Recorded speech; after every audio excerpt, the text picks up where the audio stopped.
The evening unfolded much like it always had, with the soft glow of the living room lamp casting a warm, inviting light over the photographs that lined the mantel.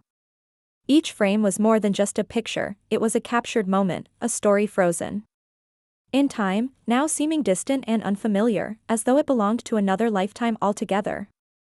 I am Olivia, and if you had asked me just a week ago to describe my life, I would have called it steady. It wasn't perfect, but it was calm, familiar, and secure.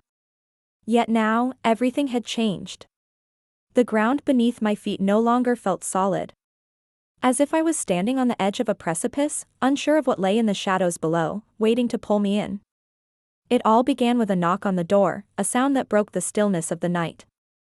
The rhythm of the knock startled me, sending a chill through my body as I instinctively wrapped my cardigan tighter around me. With a deep breath, I opened the door, only to find my son, James, standing on the threshold. His face was pale, his eyes clouded with a depth of emotion that I couldn't quite decipher. "Mom," he whispered, his voice barely audible. "May I come in?" I stepped aside, a sense of concern rising within me. James was not one to show weakness. At 25, he was independent, headstrong, and fiercely protective of me. For nearly a decade, it had been just the two of us since his father, William, had left, leaving nothing but silence and unanswered questions behind. The weight of that absence had always lingered, but I had learned to live with it. We stood in the kitchen, the quiet hum of the refrigerator the only sound breaking the stillness. I poured us both a cup of tea, but James didn't touch his. Instead, he stared into the steam rising from his cup, his fingers tightly gripping the ceramic as though it were the only thing keeping him grounded. "What's going on?" I asked, finally breaking the silence that had settled between us like a heavy fog. James looked at me, his gaze filled with a sorrow I couldn't quite place. After a long pause, he spoke, his words carrying a weight I hadn't expected. He said that thoughts of his father had been consuming him lately. Hearing William's name after so many years felt like a sharp stab to the chest, and suddenly, memories I had long buried began to surface, memories I had worked so hard to keep hidden away. "What about him?" I asked, my voice trembling with a mix of apprehension and curiosity. James hesitated, his expression briefly clouded with doubt before he asked the question that left me speechless. "Do you ever regret staying, Mom?" Regret? Staying with him for so long? The question hit me like a punch to the gut. I had spent years avoiding the word regret, too afraid to confront it, too fearful that if I did, everything I had built would crumble. But James' sincere, searching eyes made it impossible to dodge the truth any longer. "I don't regret the family I gave you," I said, my voice steady but soft. "But I do wish I had known earlier that things would never change." We hold on to hope sometimes, even when there's nothing left to hold on to. James nodded, his face etched with pain. Then, with a quiet vulnerability I hadn't seen before, he confessed, "I always thought it was my fault. If only I had been a better son, maybe he would have stayed." "No," I said firmly, my hand reaching across the table to grasp his. "The choices your father made were his alone. They affected us both, but you were just a child. None of this was your fault, James." We sat there in silence for what felt like an eternity, the weight of our shared past pressing down on us. Finally, it was James who broke the quiet. He spoke of the dreams that had been haunting him, dreams about the day his father left. My heart clenched at the mention of that day. It was etched in my memory like a scar, a constant reminder of the pain that had never quite faded. William's rushed words, his refusal to meet my gaze, and the image of James, a small boy, gripping my leg while his father walked out the door, leaving only tears in his wake. "What do you see in your dreams?" I asked softly, trying to keep my voice steady despite the flood of emotion that threatened to break through. "It's not always the same," James replied, his voice heavy with the weight of his memories. "Sometimes I'm angry, and other times, he's just gone.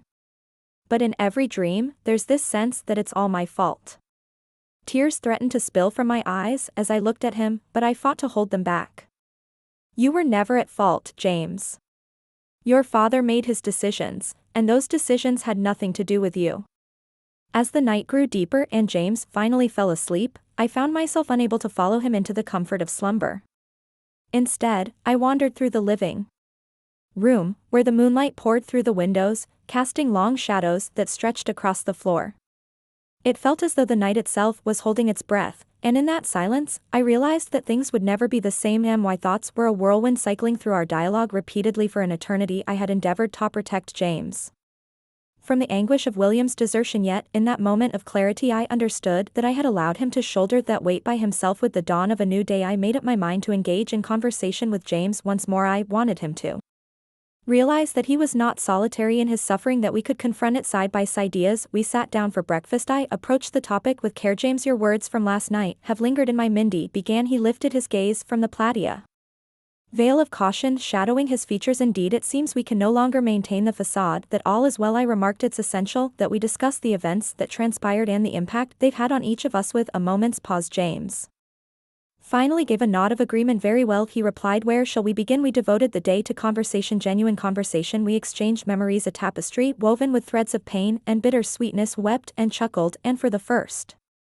time in years I experienced a profound sense of liberation, as if a burden I hadn't even known I was shouldering had been removed. Yet, as the sun dipped below the horizon, an unfamiliar tension settled into the atmosphere. James's eyes held mine, and an unsettling sensation washed over me, as if unspoken words hung in the air between us. At last, he shattered the stillness. Mom, there's something else I need to tell you, murmured his voice scarcely rising above a whisper. My heart pounded in my chest. What could it be? James averted his gaze, his jaw clenching with tension. Mentioned that he has been seeing someone. A wave of relief surged through my it proved fleeting. The manner in which he articulated it, strain evident in his tone, revealed that there was a deeper narrative waiting to unfold. Who might it be? I inquired softly. I paused for a moment, then replied, it's someone I collaborate with. She goes by the name Emma. Yet there lies a complication. What type of issue are we discussing? With a weary sigh, James raked his fingers through his hair. She is in a complicated relationship. The chamber appeared to sway. I gazed at James, grappling with the weight of his words. James, I said, me voice steady and resolute, this is not something you can accomplish. One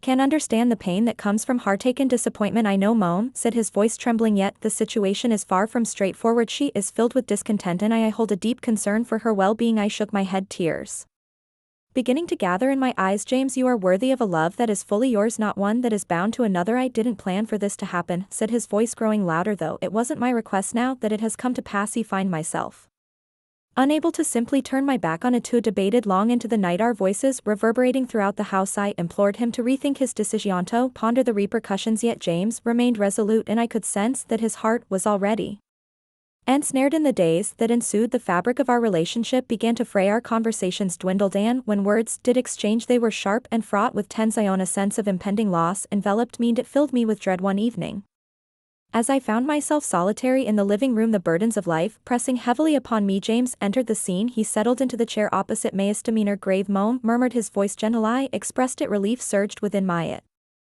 it was tinged with the sorrow reflected in his gaze. Are you all right? I inquired. Shook his head, a number lingering in the air. Yet I shall be that evening. Way engaged in conversation for what felt like an eternity, and for the first time in weeks a flicker of hope ignited within. Methoff, James was in pain, his strength shone through, and I had faith he would overcome this challenge. As I observed him slumbering on the couch, his expression serene, for the first time in days it struck me just how much he had matured. He had outgrown the innocence of boyhood, was a man charting his course through the intricate tapestry of existentia as skillfully as he knew how. In the weeks that ensued, James and I forged a bond deeper than ever before. Together we confronted our pain, and in that shared struggle we discovered a newfound strength. Our connection was indomitable, crafted through trials and restoration. The scars of the past, though permanent, stood as a testament to our unwavering resilience. Ultimately, it was not the suffering that shaped our identity, it was the affection that guided us onward.